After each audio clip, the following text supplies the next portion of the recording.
Titan Brands is a direct-to-consumer e-commerce company. We provide people easy access to premium products that enrich and simplify their lives without the premium cost. We have 4 brands: Titan Attachments, which is our skid steer, tractor, and industrial attachment line; Titan Ramps, ATV, UTV, wheelchair, and motorcycle ramps; Titan Great Outdoors, which is grills, fire pits, and teak furniture; and then Titan Fitness, which is our fitness equipment line.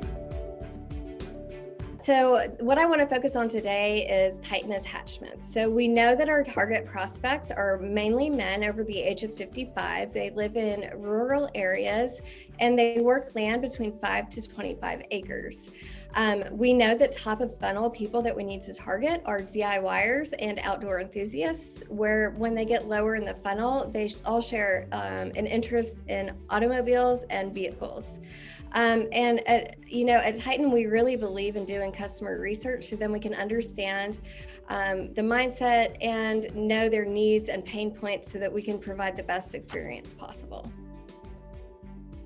We know that we wanted to refresh the brand, so we sent a survey out to our customers, and we really wanted to target our most loyal customer base because we know these people are people that purchase often and they are going to be who we want to target. And so we sent surveys out to these customers asking things like, what size is the land that you work? Do you use skid steers or tractors? How often do you use your attachments? And what do you mainly use them for? Is it livestock? Is it agriculture? Is it land clearing? Things like that.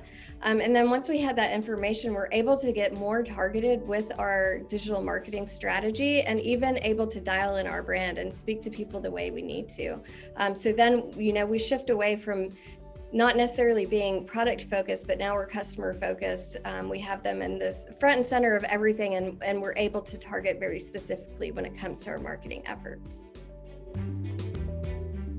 So this is a new initiative that the company is very, very excited about.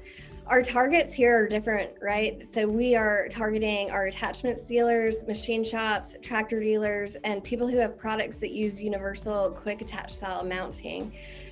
We are using our learnings from our digital marketing strategy that was direct to consumer and taking the learnings from that and applying it to our B2B strategy. So we know that our customer is going to be different, who we're targeting is going to be different, and what we're going to message is going to be different, but we're able to take the learnings from the campaigns and apply them to this. We've also, worked with you guys to set up a landing page and these campaigns. And so the campaigns direct these B2B customers to the landing page to capture these really qualified leads. So then we can take it from there, give them a call, and really build upon that relationship. We have seen new behaviors emerge from COVID-19 and during it. So there was a huge surge in e-commerce, which is great. It's also, very, very helpful for our business being an e-commerce business. So we've been very successful and we're thankful for that. We know that people are at home, so they're spending more time on their computer and just online in general, causing a big shift in media consumption. So that meant that we really needed to dial in our digital strategy. We spent time, like I said, surveying our customers to really understand their mindsets and attitudes. And then we use this data to optimize their user experience to get very targeted so that we could put ourselves in front of where people were buying. We target buyers by leveraging buyer behavior data, and this is also where Randall-Reilly has been a huge part of our shopping campaign success. You guys were able to target audiences based on what equipment they own. So for example, we sell attachments specific to John Deere tractors. So we were able to target people who own John Deere tractors under 100 horsepower because our attachments are also smaller and those are the types of tractors they fit. And we've seen great success from this, and we would serve those John Deere owners the product ads that just have our John Deere attachments in it. So, we've seen great success from that and being very targeted.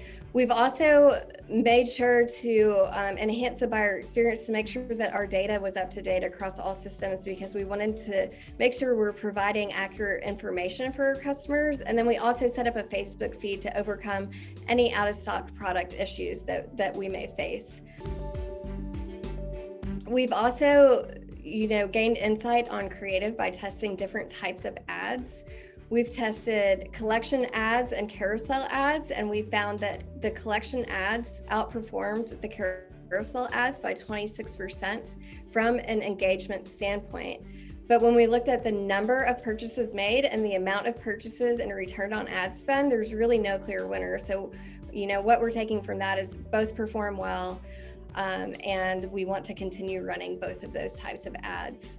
And in addition to the types of ads that we're testing, we're also testing different types of creative. So in the past, we've primarily gone with our products on a white background. And what we wanted to test into was how lifestyle photography performed, as well as in-use photos and video too, because we've heard that video is starting to outperform different types of ads. So we're really paying close attention to return on ad spend here to determine the success of these campaigns. And so far, we've seen great results.